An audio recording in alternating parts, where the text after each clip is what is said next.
You think your worst enemies are the ones who oppose you from the start, the Democrats, the media, the deep state. But that's not how power dies. Power dies when the people who owe you everything, who built their careers on your success, who stood by your side for decades, look you in the eye and say no. And that night of January 6th, as the Capitol burned, Trump learned what betrayal really means. If that hit you somewhere deep, stay. We don't scream here. We just tell the truth. And the truth about that night isn't what you saw on television. It's what happened in the phone calls, in the private meetings, in the moments when Trump realized that 20 years of loyalty meant nothing when the lights went out. People think January 6th was about the election, about the protesters, about democracy itself. They're wrong. It was about the moment when the Republican establishment finally had enough, when the people Trump had made rich, made powerful, made famous, decided he'd become more expensive than he was worth, and they cut him loose like a bad investment. Let me tell you about the phone call that changed everything. January 6th, 4:17 p.m. The Capitol building is under siege. Protesters are hunting for Nancy Pelosi. They're chanting, "Hang Mike Pence." And Trump is in the White House dining room, watching it all on Fox News, when his chief of staff bursts in. "Mr. President, you have to call this off." But Trump doesn't move. He's still convinced this is his moment, his Rubicon, his chance to stay in power. Then his phone rings. It's Mike Pence, the man who'd been by his side for 4 years, the man who'd defended every tweet, every scandal, every crisis, the man who'd given up his own political future to be Trump's loyal soldier. And Pence says the words that end it all. "Donald, I'm not doing this. I'm not overturning the election. It's over."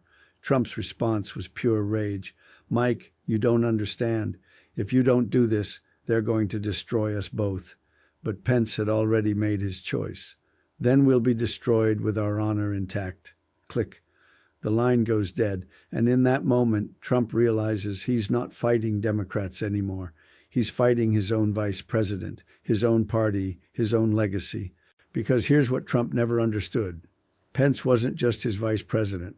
Pence was the bridge between Trump and evangelical America, between Trump and traditional Republicans, between Trump and the donors who'd kept the party alive for decades. When Pence said no, he wasn't just rejecting Trump's election claims. He was speaking for everyone in the party who'd finally had enough. The calls started immediately, Mitch McConnell first, the man who'd protected Trump through 2 impeachments, who'd confirmed his judges, who'd enabled his agenda for 6 years. "Mr. President, this has to stop now." Not a request, an ultimatum. Then Lindsey Graham, Trump's golfing buddy, his defender on every Sunday morning talk show, his closest ally in the Senate. "Donald, I'm done. I can't defend this anymore." One by one, the pillars of Trump's power were crumbling. Kevin McCarthy, who'd bent the knee to Trump after January 6th, was privately telling colleagues that Trump had to go. Liz Cheney was already planning his political funeral.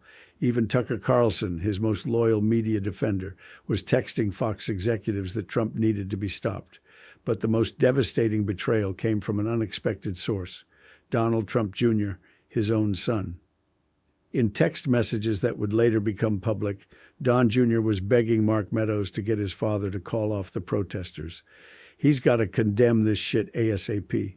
Not because he disagreed with the politics, because he could see the writing on the wall. The Trump brand was about to become toxic, and business was business.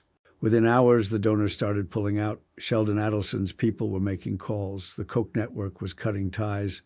Even the small-dollar donors who'd funded Trump's rise were having second thoughts. The RNC was quietly discussing how to move forward without him. The party apparatus that had made Trump possible was preparing to make him impossible. Trump spent that night making desperate calls to Republican governors, to conservative media figures, to anyone who would still take his call. But the answer was always the same. "It's over, Mr. President. You have to accept it." Not because they'd become Democrats, because they'd become survivors. And surviving meant cutting Trump loose. The most brutal moment came at 11:43 p.m. Trump was alone in the Oval Office watching the news coverage when Ivanka walked in, his daughter, his most trusted advisor, the one person he thought would never abandon him. She sat down across from him and said the words that broke him. "Dad, it's time to concede. We can't win this." Trump looked at her with pure disbelief. "You too?" But Ivanka wasn't wavering. She'd already talked to Jared. They'd already made their calculations. The Trump organization's business prospects, their social standing, their future in New York society, it all depended on separating themselves from January 6th. And if that meant separating themselves from Trump himself, so be it. Because that's what Trump never grasped about power. It's not about fear. It's not about loyalty. It's about usefulness. And the moment you stop being useful to the people around you, you stop being powerful. January 6th was the moment when Trump's usefulness expired, when the cost of supporting him became higher than the benefit. The next morning, the Wall Street Journal editorial board called for his resignation. Fox News was distancing itself from his claims. Republican senators were privately discussing the 25th Amendment. Even Rupert Murdoch, who'd made Trump's presidency possible, was done. The media empire that had built Trump was preparing to bury him.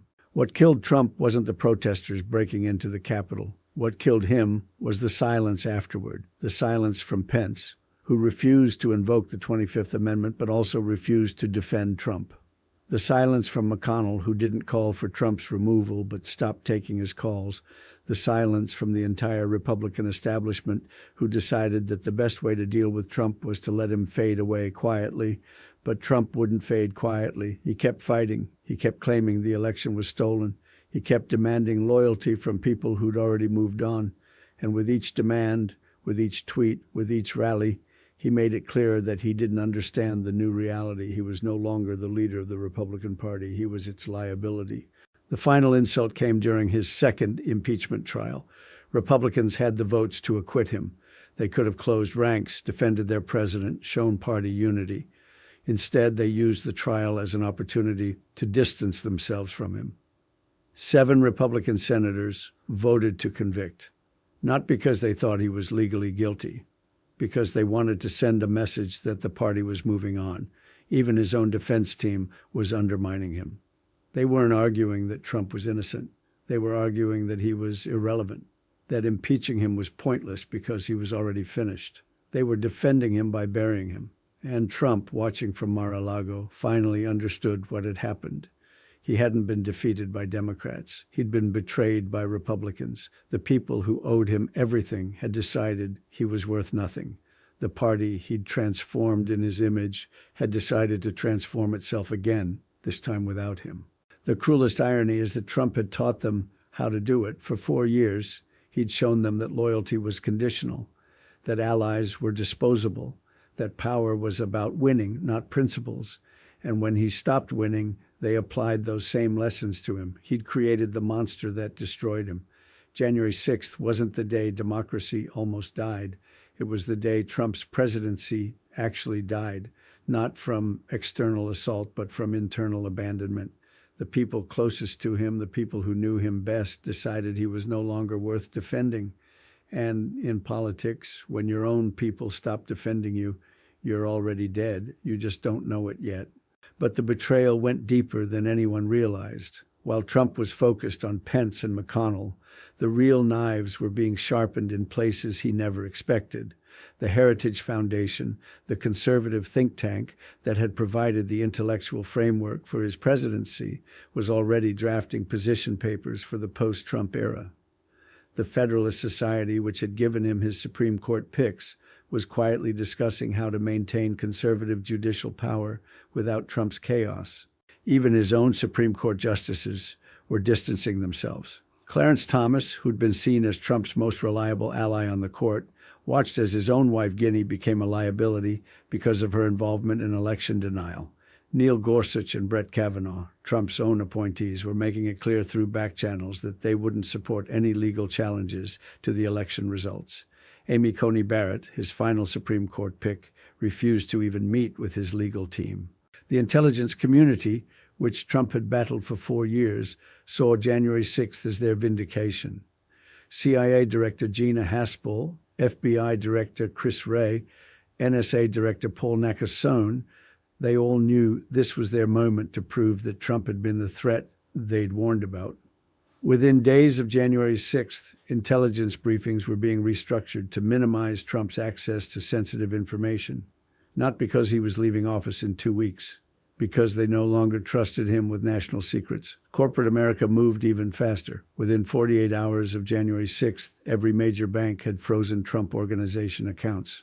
J.P. Morgan Chase, Deutsche Bank, Signature Bank, they all decided that doing business with Trump was too risky. Not just politically risky, financially risky. The Trump brand had become toxic overnight, and toxic brands don't generate profitable returns. The tech companies were ruthless. Twitter permanently suspended Trump's account while he was still president. Facebook followed suit. YouTube deleted his channels. Amazon Web Services kicked Parler off their servers. Apple and Google removed conservative apps from their stores. It wasn't coordinated, but it was comprehensive. Silicon Valley had decided that Trump was finished, and they were making sure he stayed finished. But the most devastating blow came from Fox News. The network that had made Trump's presidency possible was preparing to make his ex-presidency irrelevant. Rupert Murdoch had already made the decision.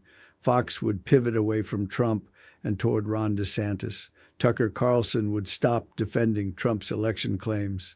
Sean Hannity would gradually reduce Trump's airtime. Laura Ingraham would start featuring other Republican voices. The media machine that had amplified Trump's message for 6 years was about to go silent. The donors felt the shift immediately. The Republican National Committee's January fundraising numbers were catastrophic. Small dollar donations, Trump's financial lifeline, collapsed by 75%. Major donors were redirecting their money to governors like DeSantis and Abbott, senators like Cotton and Hawley, anyone who could carry conservative politics forward without Trump's baggage.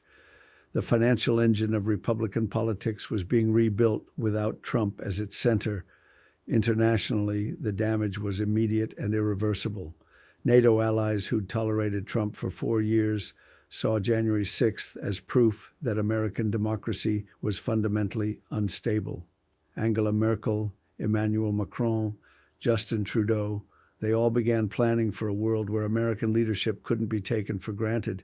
Not just Trump's leadership, American leadership. January 6th had damaged America's credibility in ways that would outlast Trump by decades.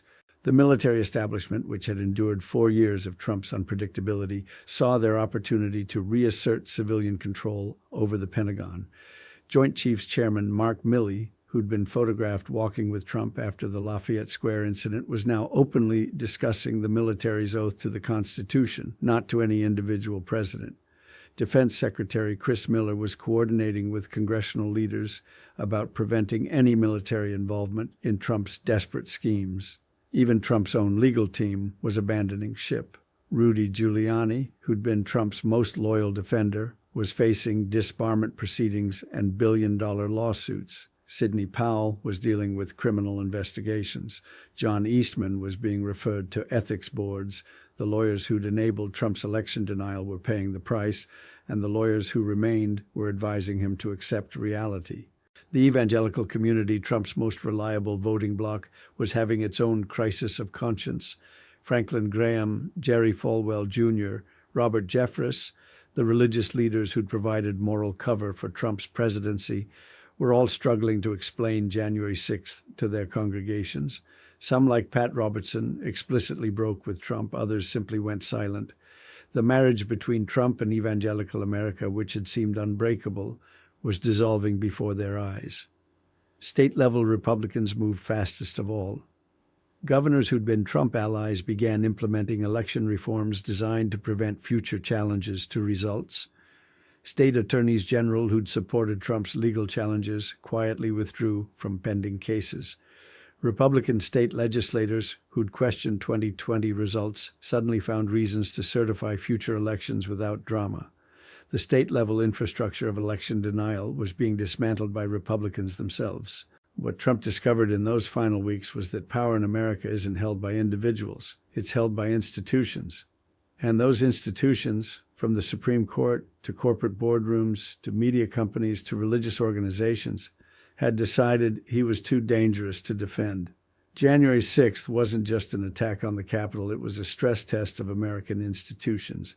And those institutions passed by rejecting Trump.